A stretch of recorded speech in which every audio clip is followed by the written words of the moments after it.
मी 7-8 वर्षाची होते तेव्हा मी दिल्लीला राहायचो आणि माझं विश्व खरंच खूप सुंदर होतं. म्हणजे भरपूर मित्रमैत्रिणी, खूप छान शाळा, अतिशय सुंदर घर, खूप कोऑपरेटिव्ह आणि चांगल्या स्वभावाचे नेबर्स. यापेक्षा आणखीन काय पाहिजे.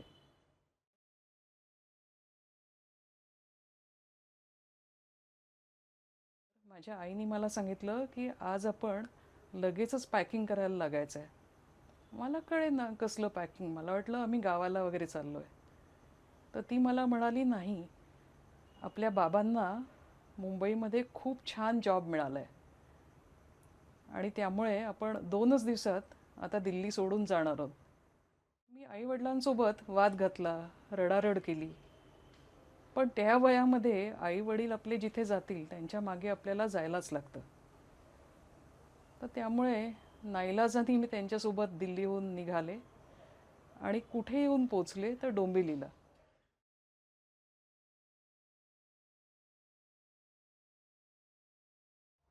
साधारण 8-10 दिवस गेले असतील आणि रविवार आला. आमचं सगळं दिल्लीचं सामान आलं आणि मला थोडं बरं वाटलं.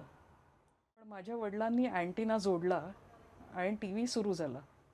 मी बघितलं की अरे, हिंदी गाण्यांचा कार्यक्रम लागलाय. माझ्या दृष्टीने ते खूप मोठं सरप्राईज होतं.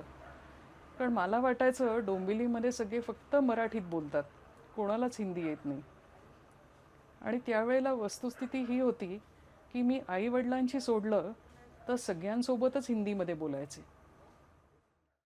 कार्यक्रम संपल्यानंतर मी आईला एकच प्रश्न विचारला, आई, आशा भोसले कुठे राहतात?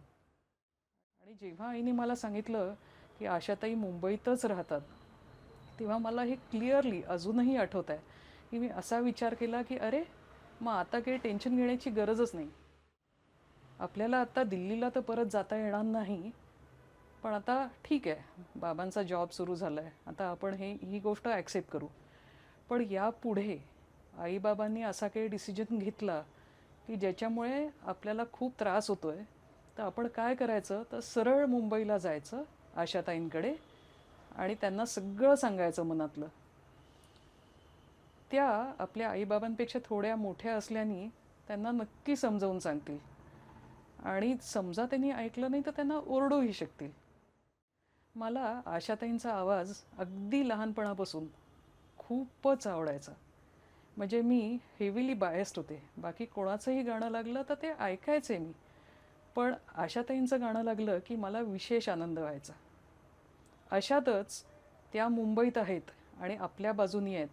हा जो काही कॉन्फिडन्स मला त्या वयात गरज होती तो मिळाला. त्यामुळे I can't thank her enough. I really can't thank her enough. Ashatai, तुम्हाला मनापासून खूप खूप शुभेच्छा. Wish you health and happiness always.